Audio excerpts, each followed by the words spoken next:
huge red flags are flying for the mother and the stepfather of missing children, Lilly and Jack Sullivan. There are so many abnormalities in their statements, and I have to say, I really don't think that we're going to have a good outcome. I do believe that the two children are dead. So first of all, from what I saw, the mother of the two children seems very calm in all the interviews that I've seen her do. She doesn't seem very upset, if upset at all, and it's almost like she already knows what's happened to the children. Let me just rewind a minute. These two children disappeared in Canada, apparently on Friday the 2nd of May this year, and the reason I say apparently is because I suspect that the two children may have come to harm before that day. Now, Friday the 2nd of May is the day that they were reported missing. They'd been off sick from school that week, and I reckon something happened before the day they were reported missing. And there seemed to be differing reports about what the mother and stepfather were doing when the two children supposedly disappeared. According to the children's mother, she was drifting in and out of sleep. And I've also heard that the mother and stepfather were tending to their young baby when the children supposedly disappeared. I specialise in statement analysis, and it's one of my biggest passions in life. And the minute that I heard that the mother had said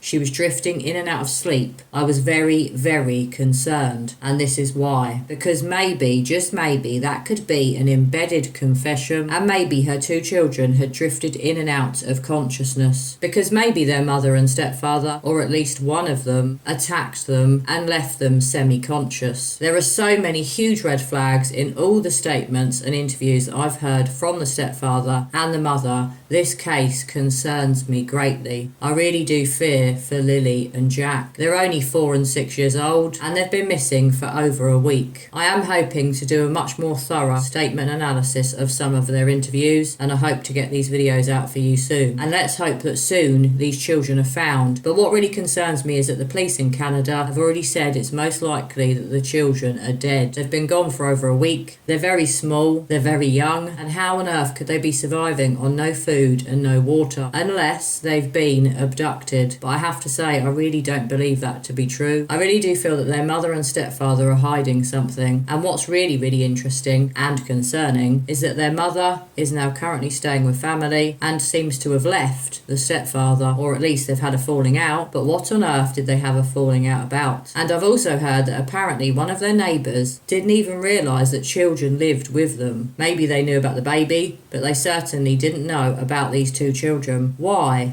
Why didn't any neighbours know that they lived there? Didn't the family ever go out together? It's very, very bizarre. And off the back, it already reminds me of the cases of missing girl Summer Wells from Tennessee and of missing boy William Tyrrell, who disappeared in Australia over 10 years ago. Both of those children apparently disappeared from gardens, or as they say in America, yards. And I don't believe those stories either. I've always felt that William Tyrrell and Summer Wells came to harm at the hands of their parents. I don't buy any abduction theories in those cases, and off the back with Lilly and Jack, I certainly don't believe that these two children have been abducted. I have to say, I do feel that their mother or stepfather, or both of them, have harmed them. It really is a tragic case, and it's going to be even more tragic if these two children are found dead. So please do tell me, what do you think has happened to these two missing children? One of the last interviews that I saw the stepfather do, he seemed more worried and concerned about what he'd been going through over the last week, and there was zero concern for Lilly and Jack, his two stepchildren, as to what they'd been going through over the past week, which really, really concerns me. Does he already know that they're dead, and that's why he has no concern for them? And how come their mother seems to have no emotion in her interviews? It's so bizarre and it's so strange, and I really don't feel that the two children just wandered off. And if they did, perhaps the parents had a big argument, or the mum or the stepdad scolded them for whatever reason, and they chose to run away. But I just don't feel that's the case. Let's hope that this has a positive outcome soon, and please do share your thoughts with me, because I'd love to know what you think really happened to Jack and Lilly Sullivan.